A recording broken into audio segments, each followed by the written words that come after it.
seated, please.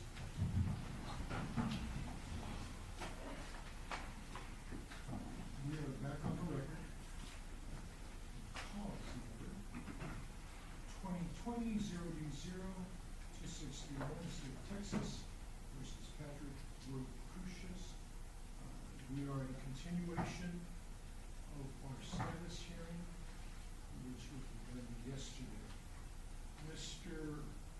Stevens, Mr. Spencer, Mr. Valenzuela, call you next witness. We call Yvonne Rosales, Your Honor. Judge, if I may, please, Matthew Coulter, Ms. Rosales. I'm just trying to understand the nature of today's hearing, Your Honor. What is it set for, Judge? This court has, well, I scheduled 2 hearings at the same time. One is a show cause hearing for Ms. Rosales is scheduled to appear yesterday at a hearing that she had notice about. But what we have been doing since August is having a status hearing to determine if there's been a violation of the court's July 1st, 2022 gag order and who may have violated the court's gag order. Thank you, Your Honor. Is that set for court today? We began it yesterday. We're close to concluding it today. My only question, respect to Your Honor, is whether my client was provided notice that this is set for anything other than a show cause hearing. When she filed an emergency stay of the court's November 30th, 2022 status hearing at 1 o'clock, which was denied by the 8th Court of Appeals, I think she had knowledge of yesterday's hearing. Yes. We can go into the show cause. It's up to you, Your Honor. I'd rather finish this hearing, and if she's been called as a witness, there would be no need to proceed All right, with the show cause. Thank you, Your Honor. My client's going to invoke her Fifth Amendment privilege. Yes, sir. Since everybody knows that, it would be unethical to call her to the witness stand. I agree with you that it would be unethical to call her in front of a jury. No, you're the trier of fact, Judge. Because you're the trier of fact, the same rule applies. And as her lawyer, you're not the one that has to invoke it, she does. And so. Well, I can invoke it for her, I think, Your Honor. Not gonna And I'm happen. doing that right now. Mr. Rosales, please stand, raise your right hand. No, my objection, Your Honor. Yes, sir. We suggest to this court and to the defense that this is a show, that the court and the defense is requiring her to testify, even though she's invoking her fifth, subjecting her to harassment and humiliation, and it's a violation of due process under the 5th and 14th and the ethical rules. They want to play the ethics game, I'll play the ethics game. There is no need to call her. She has already invoked her fifth. This is a fishing expedition. Another thing, Your Honor, my concern is the court has entered a gag order to avoid the media from being involved in this. Now, if I may ask, Judge, who is... Hold on, let's get something very clear. A gag order by a court is never to the media. This court has no power to keep the free press from doing their job. A gag order by a court are to the parties involved in the case. I want to make that very clear in case you made a mistake in what you were stating. Thank you, Your Honor. But I stand corrected, sir. You're right. However, I think the gag order says basically none of the parties or attorneys are to talk to the media. But as I look in this courtroom today, we have a jury box, and my understanding is, and we got cameras in the courtroom, that all these folks are media. And here we are trying to avoid any problems with contaminating a potential jury pool, and we have an entire media in here which is going to exacerbate the situation. And I don't understand it. It seems to be contrary to the court's gag order. Please note my objection on the record for that. Yes, sir. The court, this court, or any other court in this country, is always concerned about a contamination of a potential jury pool by the parties in the cases. And that's why if you had an opportunity to look at my order, I did. it is tailored to specifically be applied to parties and people under their authority. This court has not ever issued a gag order and will never issue a gag order to the media. I've noted you've made your objection. If you have any more objections, I'm willing to hear them Yes, sir. before I ask your client to raise her right hand. Okay, my objection would be, Your Honor, that this is the first time in 38 and a half years I've practiced law, that in a public courtroom, I've seen the jury box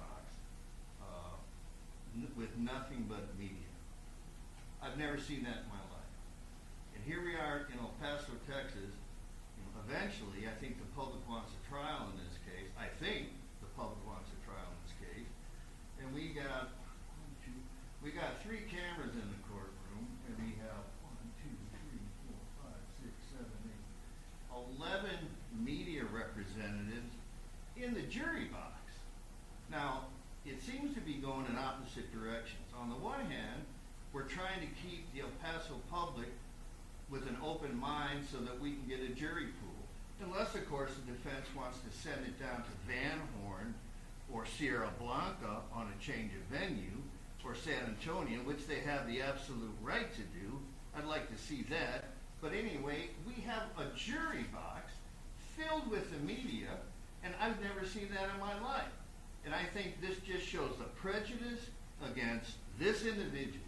Furthermore, we suggest that the defense has no standing whatsoever to ask Ms. Rosales any questions, because this is simply a show cause proceeding. What kind of status? They want to ask her a bunch of questions so that they can get in the media and blow it even further? No, Your Honor, that's not right. We note our objection. We say they have no standing whatsoever to ask her any questions whatsoever. This court absolutely agrees with you, Mr. Jacobs, that in the show cause hearing, the defense lawyers have no standing to ask her any questions about her failure to show up yesterday.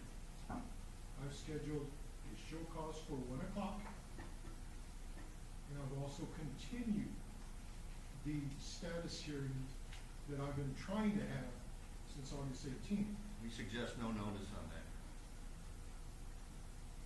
You may want to confer with your client before you continue with the statement that she had no notice of yesterday's hearing. Well, I'm just suggesting. But that being said, Thank you, Your Honor. instead of using my contempt powers, I'd rather finish the absolute right this court has to determine whether or not my July 1st order has been violated and by who.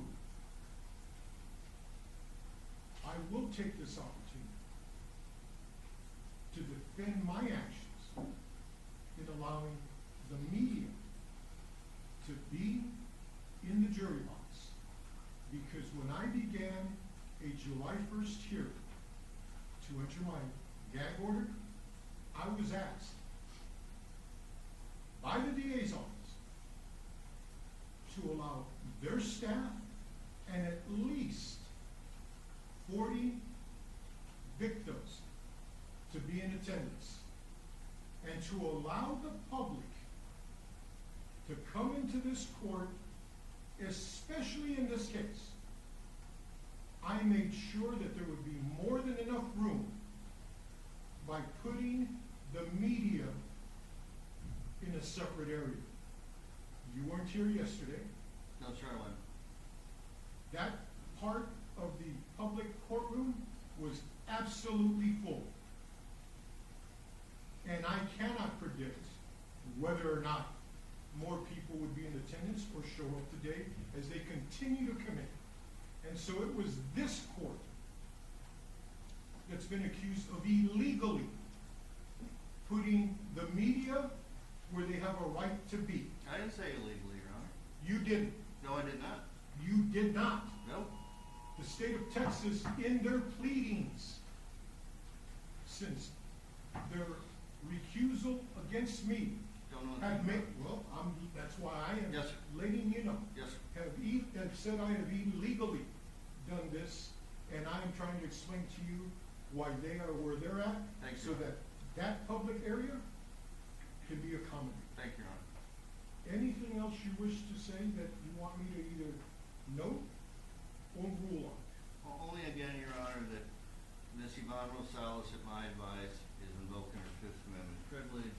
And after I swear her in and she takes the witness stand, either you or Mr. Roman will be allowed, if you desire, to sit next to her as questions are asked so that she can invoke her privileges that she desires. Thank you, Your Honor. Ms. Rosales, please raise your right hand. Do you swear or affirm the testimony you're about to give in these proceedings shall be the truth, the whole truth, and nothing but the truth, so help you God? I do.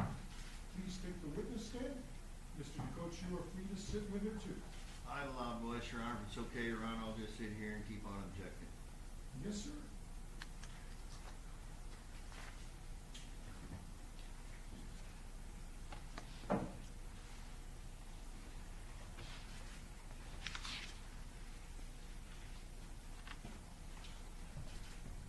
For the record, I do need your name. I need you to spell your last name for us.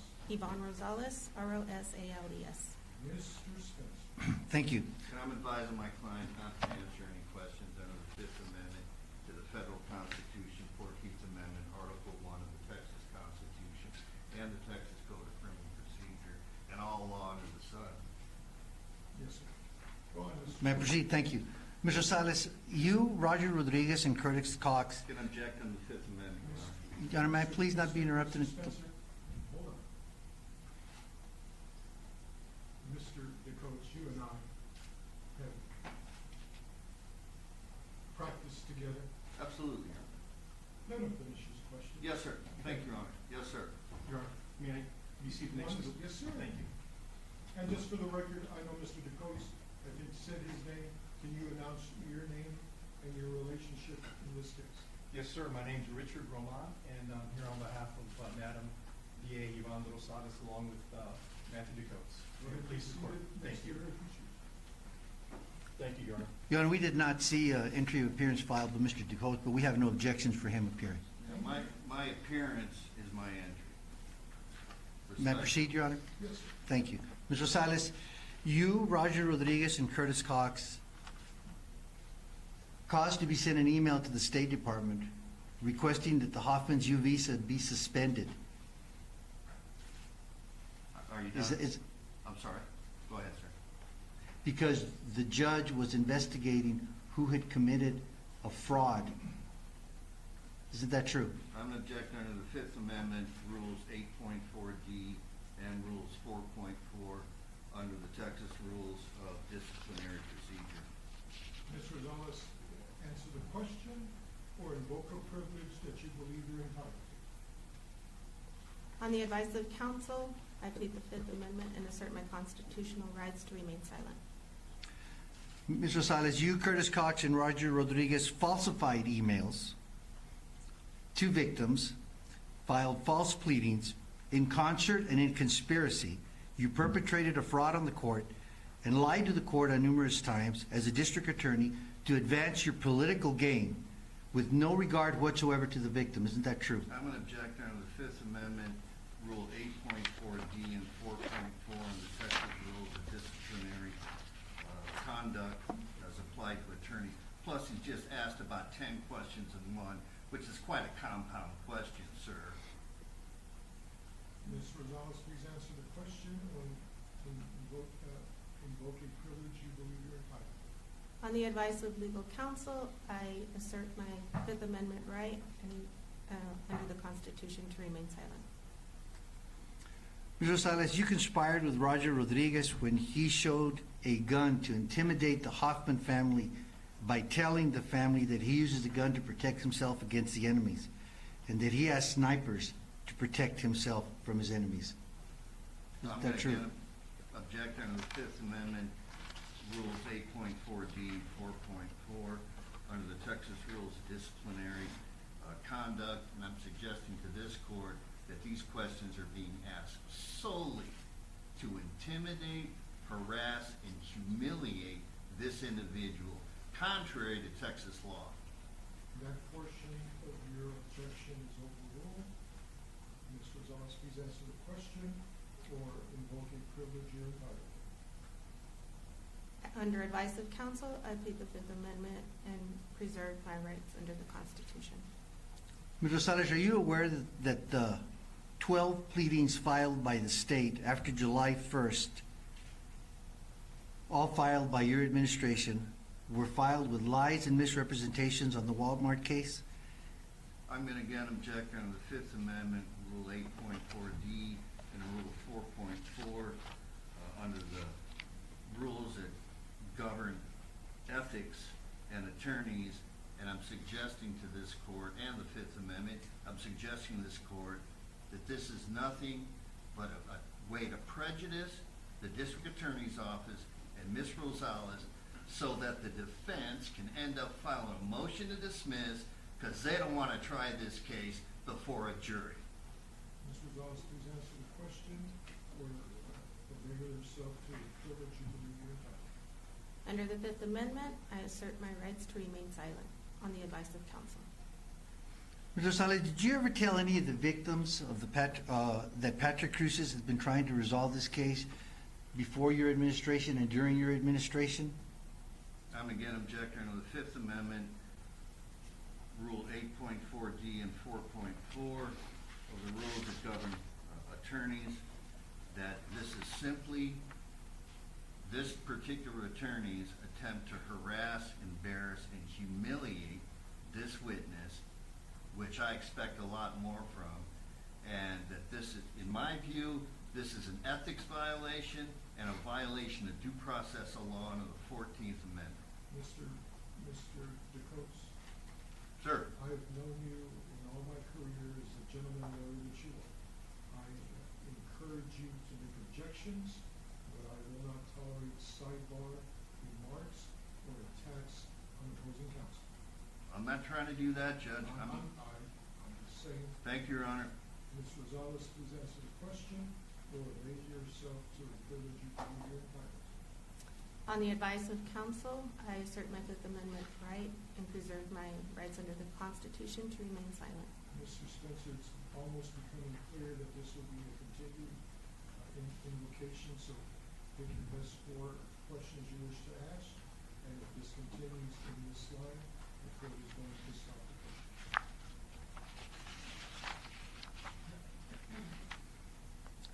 Ms. Rosales, you have not come to work for the last 8 weeks, is that correct? And again, object under the Fifth Amendment privilege, Rule 8.4D and 4.4 of the Texas Rules of Disciplinary Conduct. Your Honor, that is nothing that would incriminate her where she's been for the last 8 weeks. I'm advising my Ms. client. Rosales, answer the question or avail yourself to a privilege you believe you're entitled to. On the advice of counsel, I plead the Fifth and invoke my constitutional right to remain silent. You introduced Roger Rodriguez to victims as a member of your staff, isn't that correct? I'm going to again object under the Fifth Amendment, Rule 8.4D and 4.4 of the Rules of Disciplinary Conduct. Plus, it's a compound question. He's not identifying victims. He's saying victims is plural. Ms. Rosales, answer the question or avail yourself to a privilege you believe you're entitled to. On the advice of counsel, I invoke my Fifth Amendment right and preserve the constitutional right to remain silent. Ms. Rosales, did you ever read Judge Guadarrama's order as to when and why the trial was going to start in January of 2024? And again, object under the Fifth Amendment of the U.S. Constitution, Rules 8.4D and 4.4, the Texas Rules of Disciplinary Conduct. Ms. Rosales, please answer the question or avail yourself to a privilege you believe you're entitled to. On the advice of counsel, I'm asserting my Fifth Amendment right to remain silent. Mr. Rosales, were you involved in notifying the Hoffmans not to answer any calls from your office so that it can be communicated to this court that the Hoffmans were not responding to your office? And again, object under the Fifth Amendment, Rule 8.4D and 4.4 of the Texas Rules of Disciplinary Conduct as they apply to attorneys. Ms. Rosales, please answer the question or avail privilege you believe you are entitled. On the advice of counsel, I plead the fifth and preserve my constitutional right to remain silent. Ms. Rosales, did you allow and provide access to Roger Rodriguez to the evidence in the Walmart case? And again, object on the Fifth Amendment, Rule 8.4D and Rule 4.4 of the Texas Rules of Disciplinary Conduct as they apply to attorneys. Ms. Rosales, please ask the question or avail yourself to the privilege you believe you are entitled. On the advice of counsel, I'm pleading the fifth and preserving my constitutional right to remain silent. Mr. Spencer, it's become clear to this court that this will be a continuing response to the witness. Before I excuse the witness, Mr. DeCoates and Mr. Lamont, I do want to say the following. The court's need for a show cause hearing is no longer necessary. Thank you, Your Honor. The court is trying to get to the conclusion of this, and I do not wish to turn to my contempt powers at this point, and there will not be a little attachment that will go out at this point. If you both desire, you and your client are free to leave at this time. Thank you, Your Honor. We're grateful to the court. Have a good day, sir. You too, Mr. Chief. That's all I have in mind. Thank you, Your Likewise, Honor. sir. May we be released, Yes, Your Honor? yes, you may. Thank you. Mr. Stevens and Mr. Spencer, I knew that at some point, Mr. Stevens wanted to read into the record a bill of exception as to what questions they wish Mr. Cox to continue to answer. You're still up here. If you want a bill of exception with regard to the questions you were not allowed to ask by this court, you may read them into the record, and the court is going to allow the record to reflect that the invocation of privilege under the Fifth Amendment would have been the answer made by any witness that I stopped you from going forward. Thank you, Your Honor. I'm going to have Mr. Stevens do his bill first before I will, but I wanted to remind the court that the court took under advisement whether or not the court thought, I suggested to the court that you had the authority to compel the attendance of Roger Rodriguez as an officer in the court and as a duly elected municipal court judge of the village of Vinton.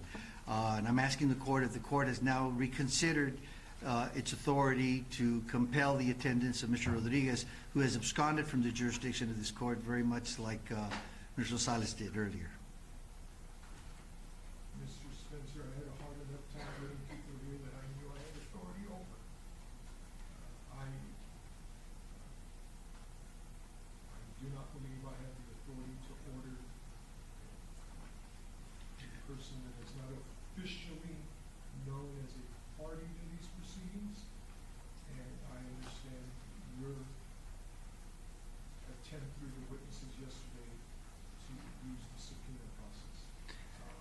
I can't take it under advisement, and I don't believe I have the ability to grant it, so I'm denying your request. Thank you, Your Honor. We are going to continue to make efforts, and we will probably urge the court to consider reopening or allowing to revisit this issue so that we can make a complete record. The concern that we have, if we are not allowed to make a complete record of a critical member, representative of the District Attorney's Office who did so much nefarious and egregious conduct, that if we do not develop this record, that Patrick Cruces will be harmed by his denial to a right to a fair trial under Article 1.05 of the Code of Criminal Procedure, under Article 1, Section 10 of the Texas Constitution, and under the 5th, 6th, and 14th Amendment of the United States Constitution. Further, we believe that he will be denied due process under Article 1.04 of the Code of Criminal Procedure, under Article 1, Section 19 of the Texas Constitution, and under the 5th and 14th Amendment of the United States Constitution. And if we cannot thoroughly explore the nefarious conduct of Mr. Rodriguez tied to the District Attorney's Office, then Mr. Cruces would be denied the right to effective assistance of counsel under the 6th and 14th Amendment of the United States Constitution, Article 1, Section 10 of the Texas Constitution, and Article 1.05 of the Code of Criminal Procedure. Yes, sir. Did you want to read it? Do you want to read into the record the questions? Yeah, that's, He was going to do Mr. Cox. Do you want him to do both? no, I'll have him do Mr. Cox and I'll finish Mr. Rosales. Mr.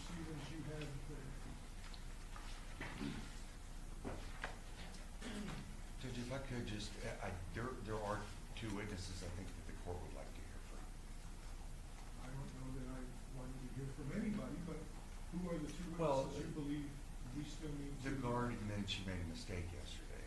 Sorry? The guard admitted she made a mistake yesterday after reviewing the video. And then, we have a way. What's the relevance? Yeah, you're right, you're correct on that one. Okay. As well as, but there was also, Ms. Lorena Garcia, that was in the meeting that could. When they finish Yes, sir. with their witnesses and they tell me they're done, I will ask you if there's anything else you want to do before we conclude early in this afternoon. Yes, Your Honor. Go on, Mr. Stevens.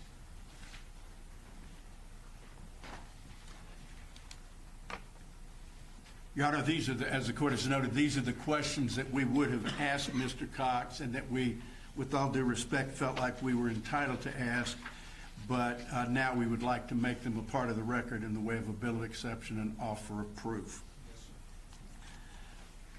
Yes, sir. Mr. Cox, what was your first day on the job working for District Attorney Yvonne Rosales? When did you begin as Senior Division Chief of the El Paso County District Attorney's Office? As Senior Division Chief, only 2 persons held higher positions in the office of the District Attorney than you.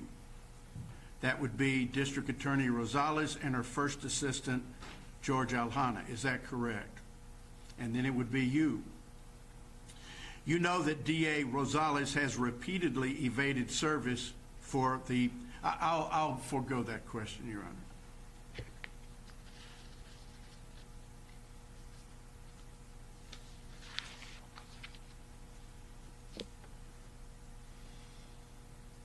What roles were you assigned to perform in the prosecution of Patrick Crucius? Were you Senior Division Chief on June 24th, 2022, when Federal Judge Guadarrama issued his order setting jury selection in trial for June 24th, 2022? Mr. Cox, please describe all meetings you had with DA Rosales or Roger Rodriguez or Ann Rodriguez between June 24, 2022 and DA Rosales' issuance of her press release on June 26th, announcing her desire to have her office try the Crucius case during the summer of 2023. What role, Mr. Cox, did you have in the composition of that press release by Ms. Rosales? What role did Roger Rodriguez have in the composition of that press release?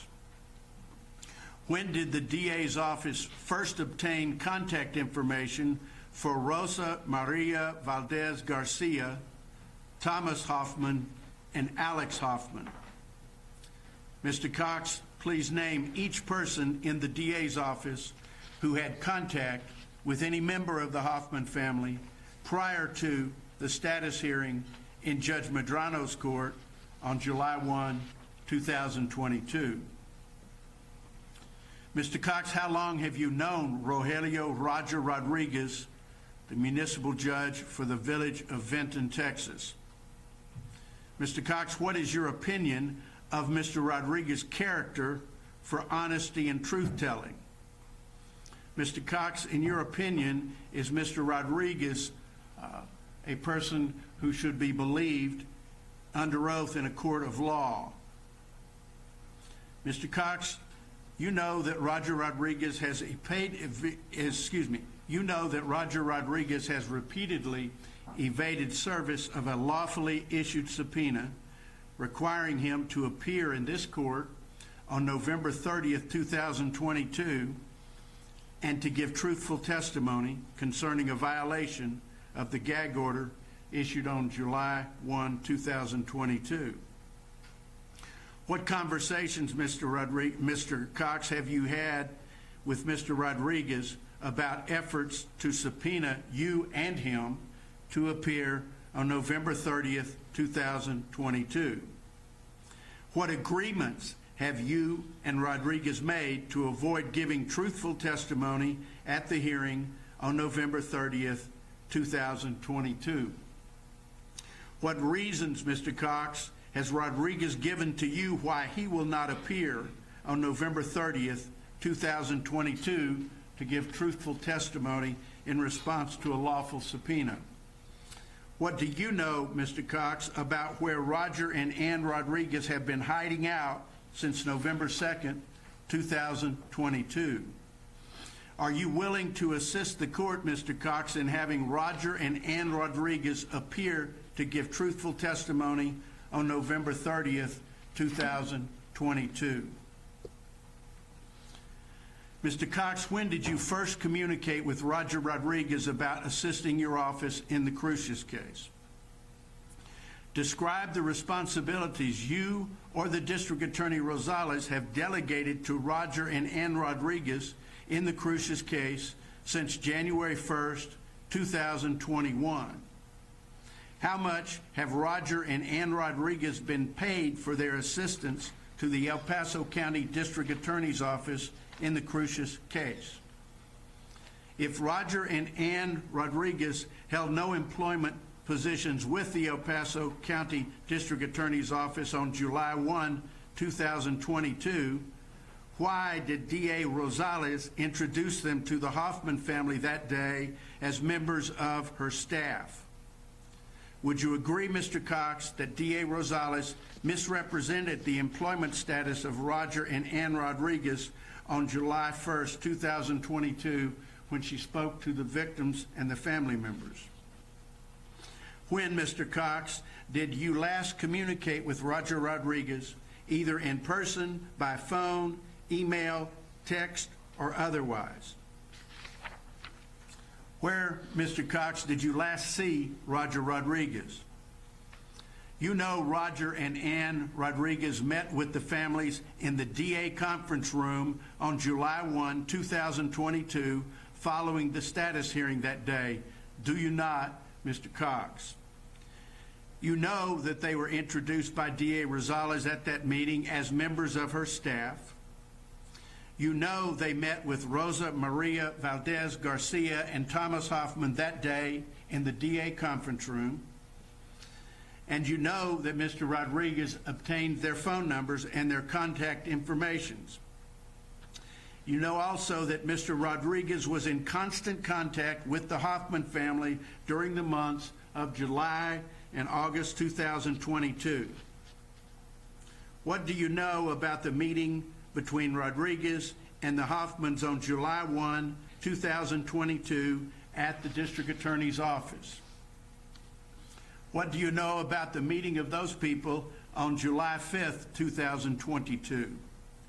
What do you know, Mr. Cox, about the phone call Mr. Rodriguez made on July 13th, 2022, asking the family how they were doing and whatever else was said? What do you know, and what did you have to do with any phone contact with the Rodriguez and the Hoffman family and their meeting at the Stanton House Hotel on August 3rd, 2022? What do you know, Mr. Cox, about August 4th, 2022, at approximately 2:19 p.m., when Rodriguez called Thomas and said that the first step in his plan was to send emails to some people to show that Miss Enriquez was trying to move the case out of El Paso? What other meetings do you know about? What other meetings do you know about, and what can you tell the court about those meetings between Rodriguez and Hoffman, other than the ones I've just referred to? When did you first learn that Rodriguez was calling and meeting with the Hoffmans? How did you hear that? Please detail for the court, Mr. Cox, all of the discussions you have had with Roger Rodriguez about these meetings with the Hoffmans. Did you ever once, Mr. Cox, question the authority of either Roger Rodriguez or Ann Rodriguez to hold those meetings with the Hoffmans? Please detail, Mr. Cox, for the court, everything you know about the meetings DA Rosales has had with Roger or Ann Rodriguez concerning communications between them and the Hoffman family beginning July 1, 2022. What advice, Mr. Cox, did you give to Rodriguez about what he should or should not tell the Hoffmans when he met with them? Thomas Hoffman says that he recognized at least one family member at the Stanton house when he and his mother met Rodriguez there, that is, family members other than the Hoffmans. What do you know about the meetings with people other than the Hoffmans and the Rodriguezes at the Stanton house and otherwise, Mr. Cox? Please detail for the court, Mr. Cox, everything you know about meetings D.A. Rosales has had with Roger or Ann Rodriguez concerning communications between them and any other family member or any victim beginning July 1, 2022. Mr. Cox, it is common practice for the El Paso County District Attorney's Office to seek permission from the federal government to allow material witnesses to cross the border in order to appear in state court proceedings. Is it not, sir? Please detail all efforts made by the El Paso County District Attorney to obtain permission for Rosa Maria Valdez Garcia and for other members of the Hoffman family to cross the border to meet with the DA and to attend court proceedings in the Cruces case. Please detail all communications, including emails and phone calls you have had with the United States Customs and Border Patrol or any agency of the United States to revoke the U visa or Century Pass of Rosa Maria Valdez Garcia on or about September 17th, 18th, or 19th, 2022, or on any other dates.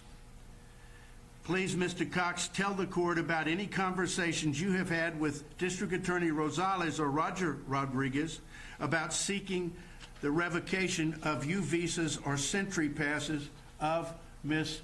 Valdez. Mr. Cox, you know that the hearing on your motion to recuse Judge Medrano was originally scheduled to be heard on September 19th, 2022. You know, Mr. Cox, that Ms. Valdez was detained for approximately 8 hours by Customs and Border Patrol and that her visa and Century Pass was seized when she tried to cross the border that day on Monday, September 19th, 2022.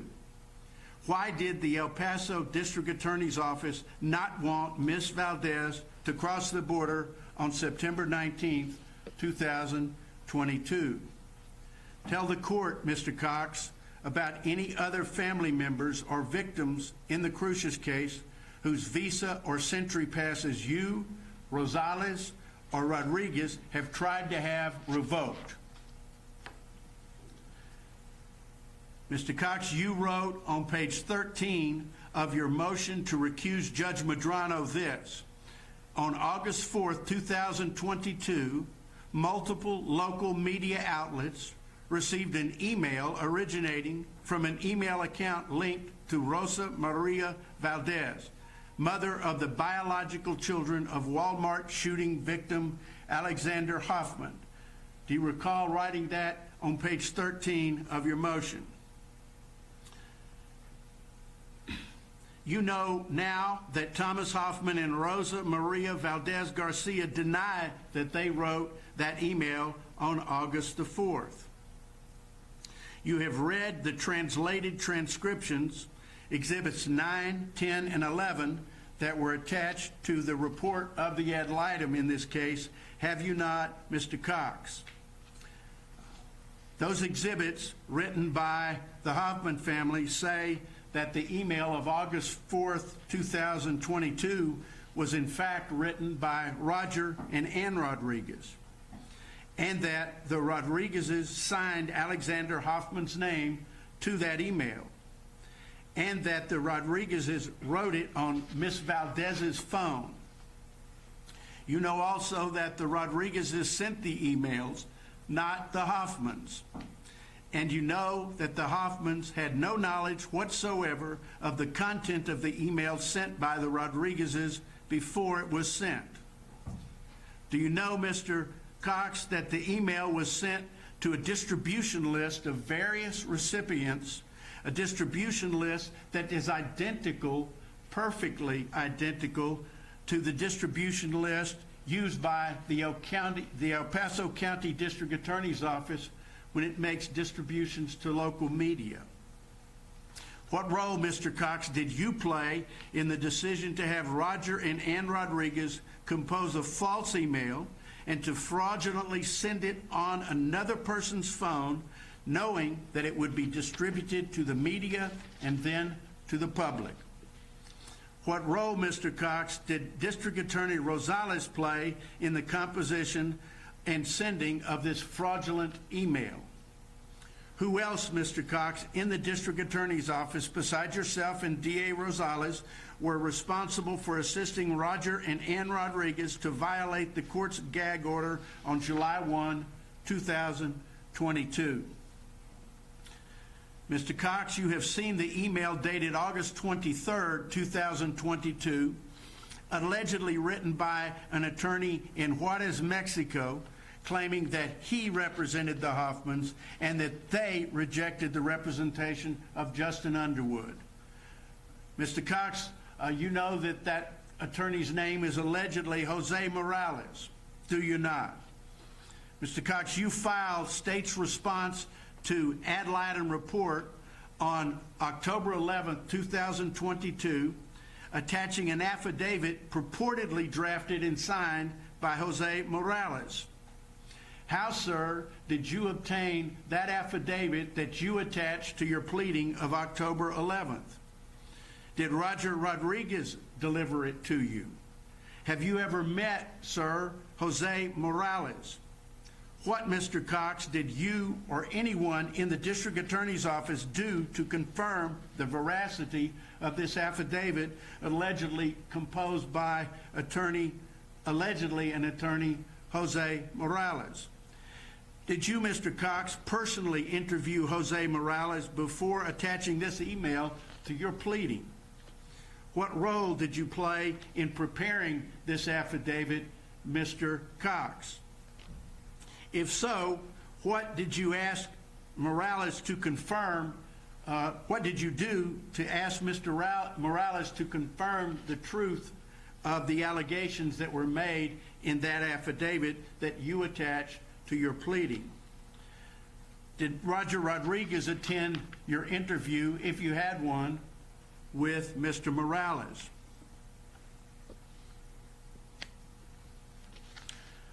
Mr. Cox, you've certainly heard the tape recordings that were attached to Mr. Underwood's report of ad litem.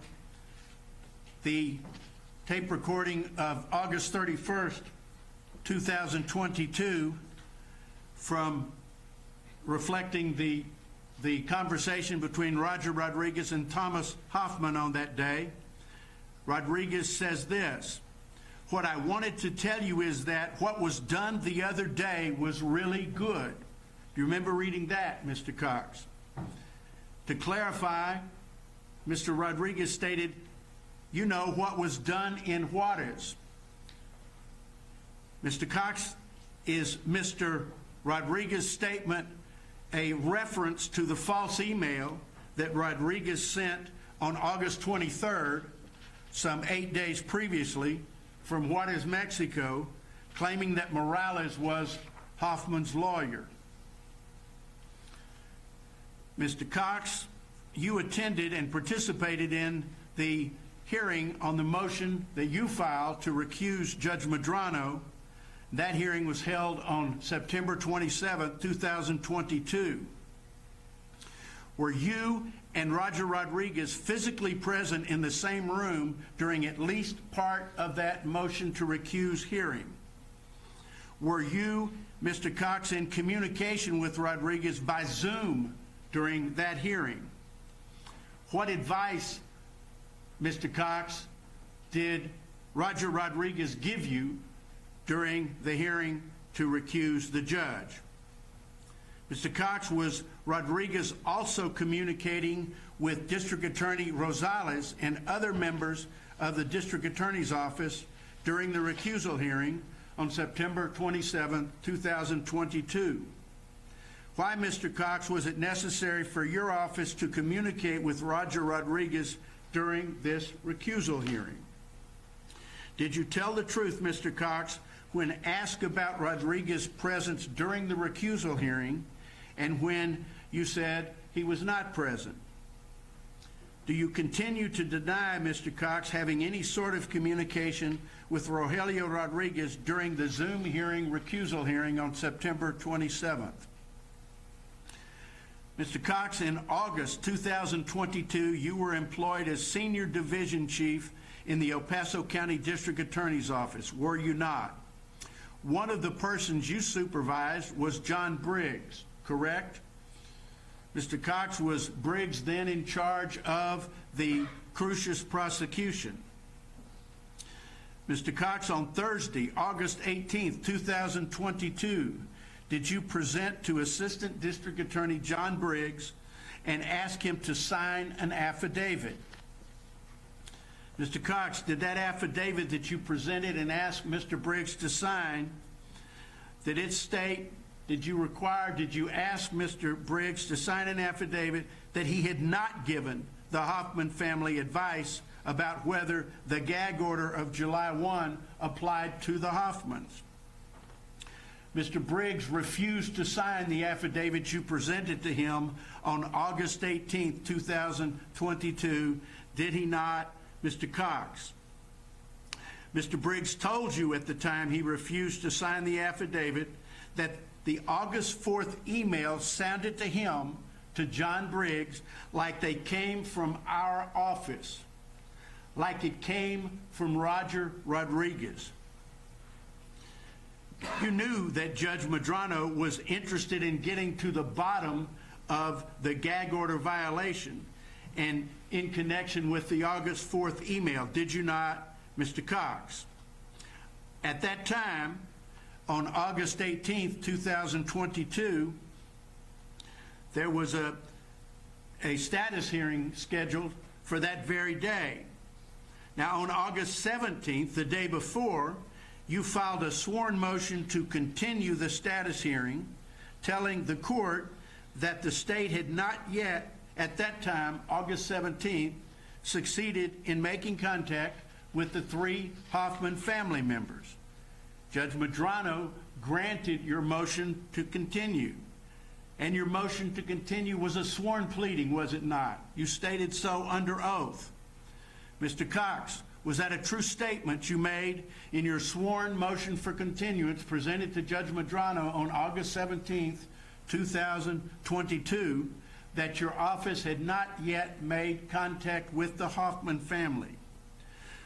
So when Briggs referred to the August 4th email and its authorship, did you ask him at that time, what do you mean it's made by Roger Rodriguez? What do you mean, Mr. Briggs, that it sounds like it comes from this office? Did it upset you that Briggs made that revelation to you? Mr. Cox, did you take any action at that time to investigate Mr. Briggs' suspicion that the August 4th email had in fact come from your office and from Roger Rodriguez? Instead, you took the unsigned affidavit that Briggs refused to sign and you left his office on August 18th, 2022. Did you not? 4 days later, sir, Mr. Cox, on August 22nd, 2022, you summoned John Briggs to your office and said, I've been instructed to inform you that you are being terminated. Later that day, on August 22nd, somebody from your office sent out the email, the text, following recent events, a change was necessary. We wish Mr. Briggs the best. Did you have anything to do with that message to Mr. Briggs on August 22nd, Mr. Cox? So the lead prosecutor in this case, a prosecutor in your office of more than 24 years experience, was terminated 4 days after he expressed the opinion that the August 4th email was authored by somebody in your office and by Roger Rodriguez. Is that not correct, Mr. Cox? Mr. Cox, did you know that on August 13th, 2022, Roger Rodriguez said this to Thomas Hoffman on a recorded conversation? We are additionally, and here it goes, forcing the bald guy, remember the bald guy, to testify under oath that he, yes, never explained to anything that could harm you, okay? So we're forcing everybody to testify before the hearing so that the judge understands that he does not have material to work with.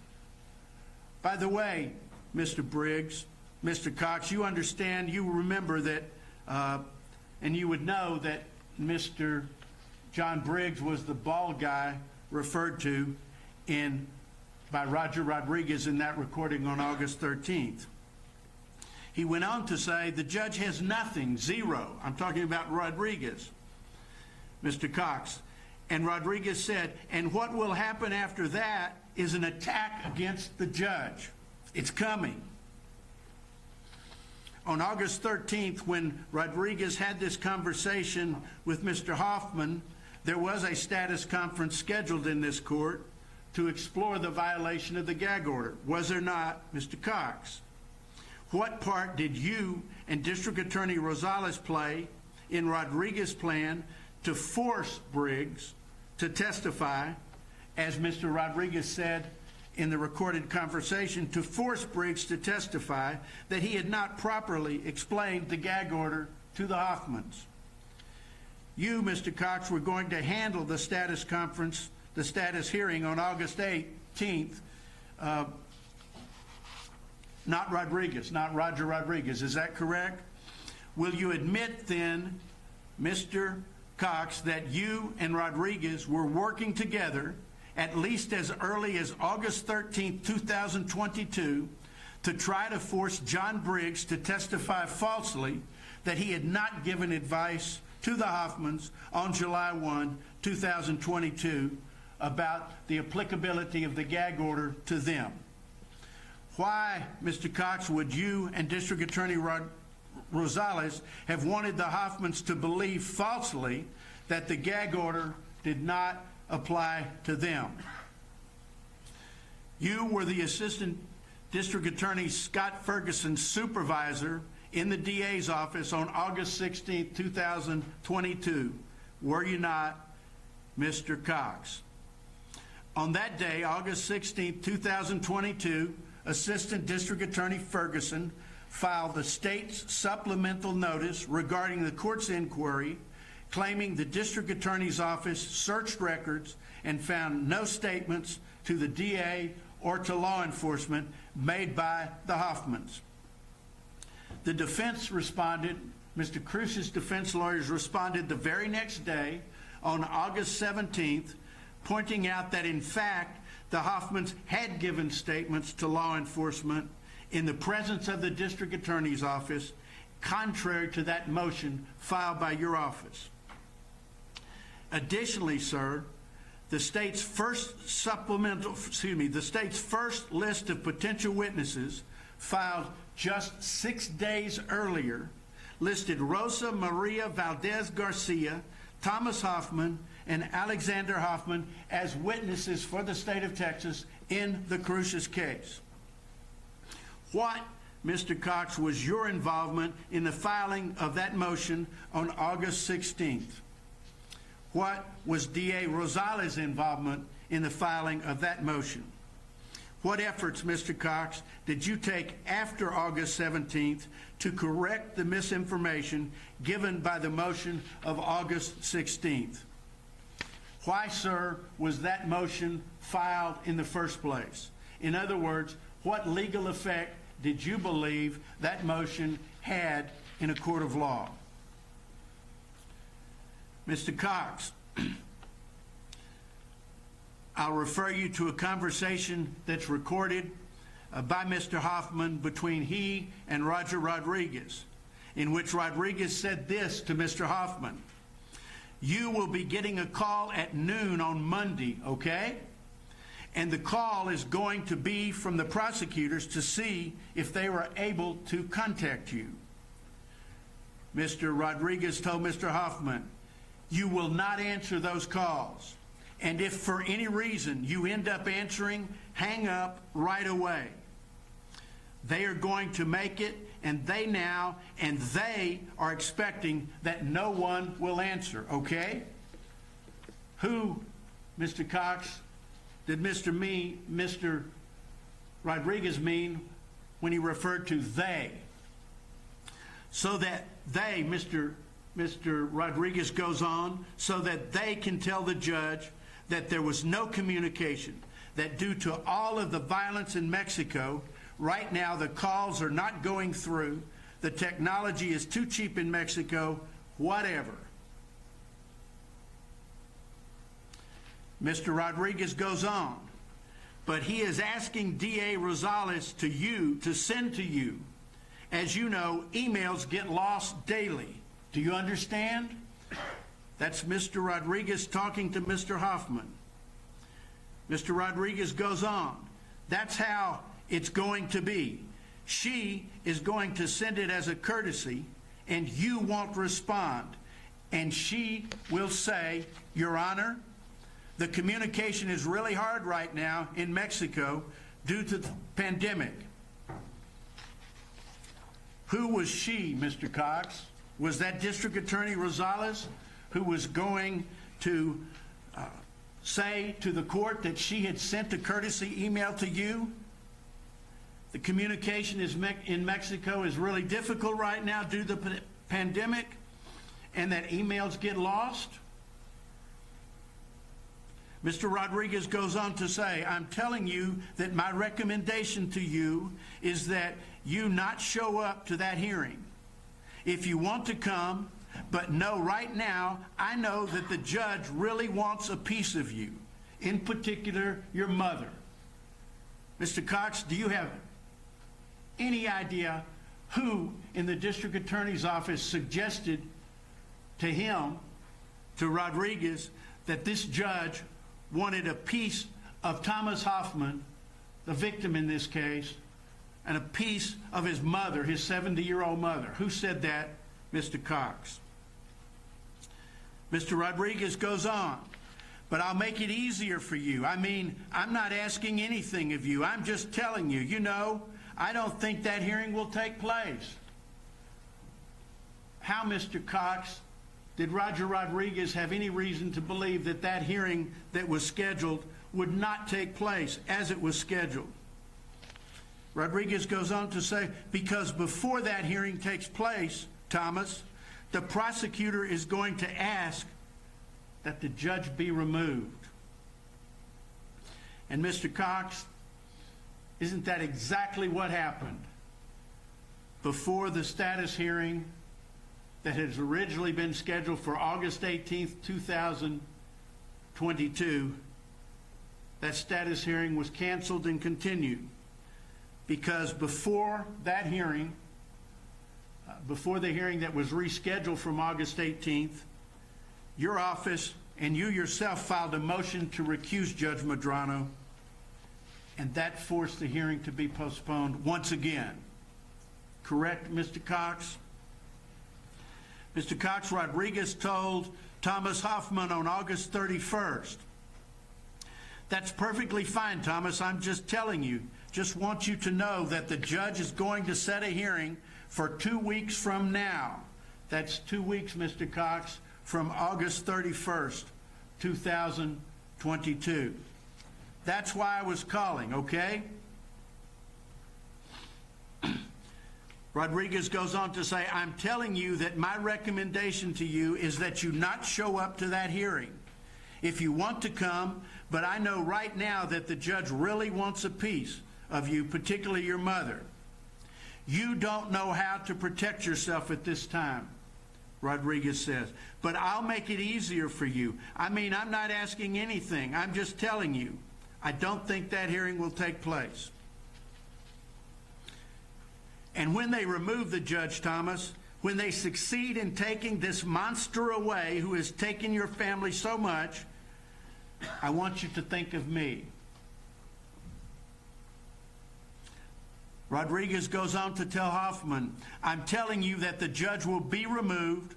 That's why I'm calling you, so that you are at peace, so that you know the hard blows that are coming against the enemies. How did Mr. Rodriguez know all this? Mr. Cox? Is it because you and he and Rosales were working in concert at this time and had been ever since July 1st, 2022, to recuse Judge Medrano, among other things? You filed a number of other pleadings, you and Mr. Ferguson, did you not, Mr. Cox? They're all a matter of record, and I will suggest to you that there's a state's motion for continuance filed on August 17th that was based on the representation at that time that the DA's office had not succeeded in making contact with the Hoffmans. That representation, Mr. Cox, was simply false, was it not? And you knew that when you made the representation in your motion for continuance of August 17th, and that motion was a sworn motion, was it not, Mr. Cox? Mr. Cox, the purpose of this motion was solely to prevent the status hearing concerning the gag order that was scheduled for the very next day on August 18th. Is that not true, Mr. Cox? On September 7th, 2022, Mr. Cox, you and your office filed a motion asserting that Mr. Underwood had no standing, and that was based, at least in part, on the so-called email communication by alleged attorney Jose Morales from Juarez, Mexico. Mr. Cox, but your office had absolutely no evidence that Mr. Morales really represented the Hoffmans, did it? Or that Justin Underwood did not represent the Hoffmans. Mr. Cox, that's another false effort on the part of the DA's office to prevent the scheduled status hearing, was it not? If not, what was the purpose of that motion? Mr. Cox, on September 9th, 2022, the state and you yourself filed a notice regarding the state of contact with the Hoffman family, once again claiming, that is, as of September 9th, 2022, that your office had no response to any phone call or email by the state from any member of the Hoffman family. You also said in there, in that pleading, that Rosa is divorced and has no standing. Mr. Cox, were not those also false claims, also designed to prevent the status hearing that you were desperate to avoid? Mr. Cox, why in the world would the District Attorney's Office have sought to victimize your own victims in this case by making that allegation against Ms. Valdez in a pleading filed in court? Your motion to recuse Judge Medrano, filed on September 9th, 2022, was unsuccessful, was it not? You knew at the time that this motion was completely frivolous when you filed it. In fact, Judge Harrell denied the motion immediately after the close of the hearing on September 27th, did they not, Mr. Cox? However, just by filing the motion, you avoided the rescheduled status hearing. That was your goal all along, was it not, Mr. Cox?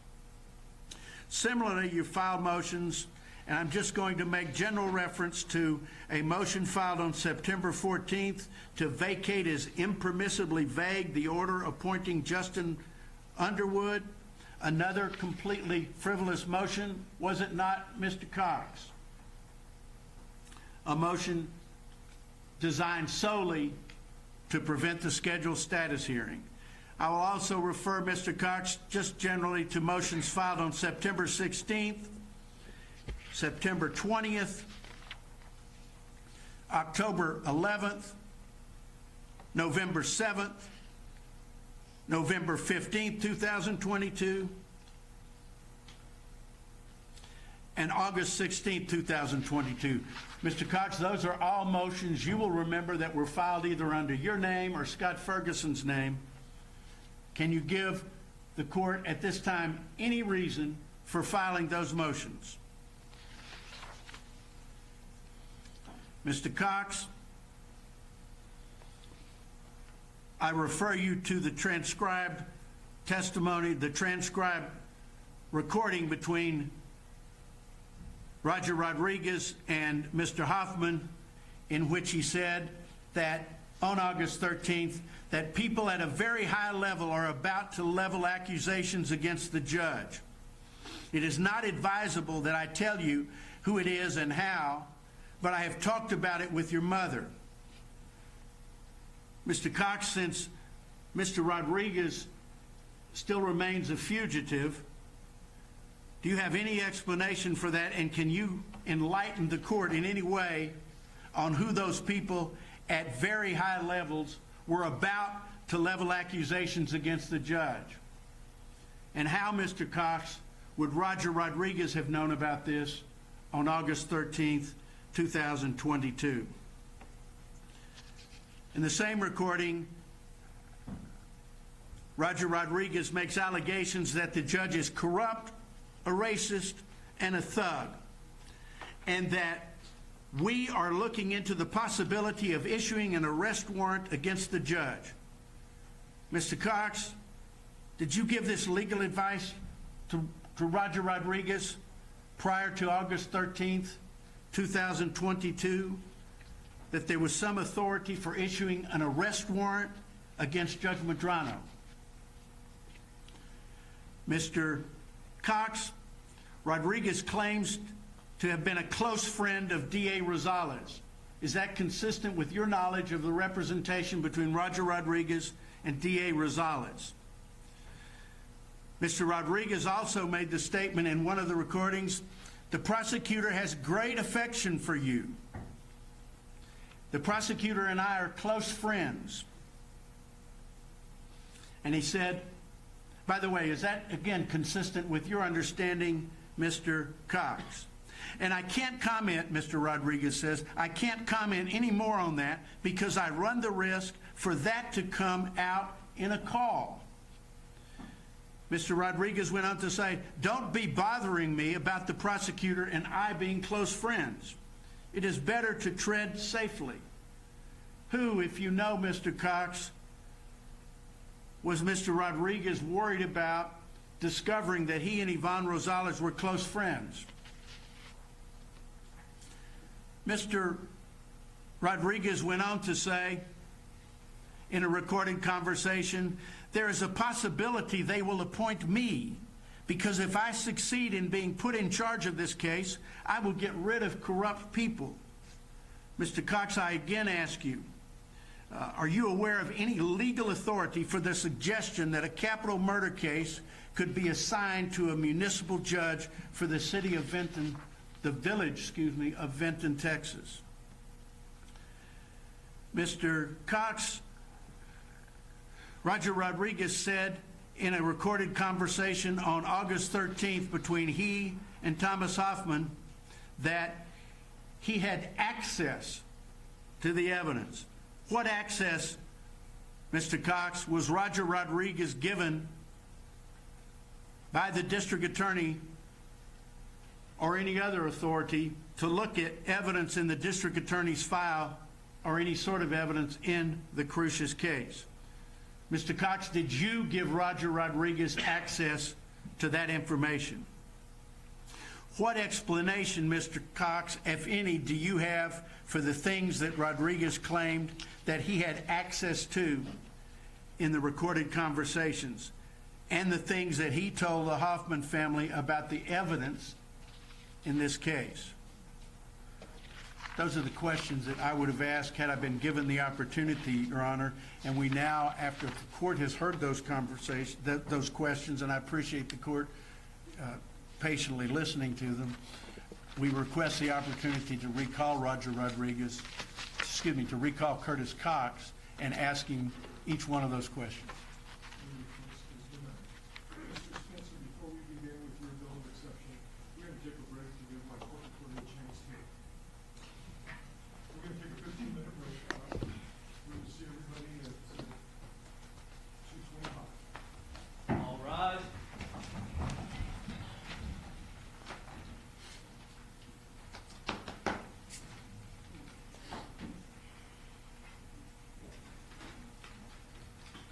always blame him? I'm sorry? Oh, No, I probably heard me go. Oh, I said, does he always blame her? Actually, Mr. Stevens, you should teach these two.